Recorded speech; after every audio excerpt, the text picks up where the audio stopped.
How to use ComIDP Intelligeant Document Q&A.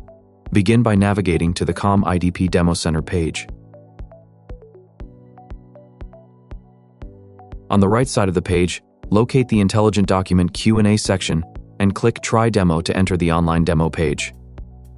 We provide a sample document on the right panel to help you quickly understand the tool's capabilities. For more accurate extraction results, click the Settings button before uploading your document and select the language that matches your document content. Click the Upload Your File button to upload your document. The tool supports both image files and PDF documents.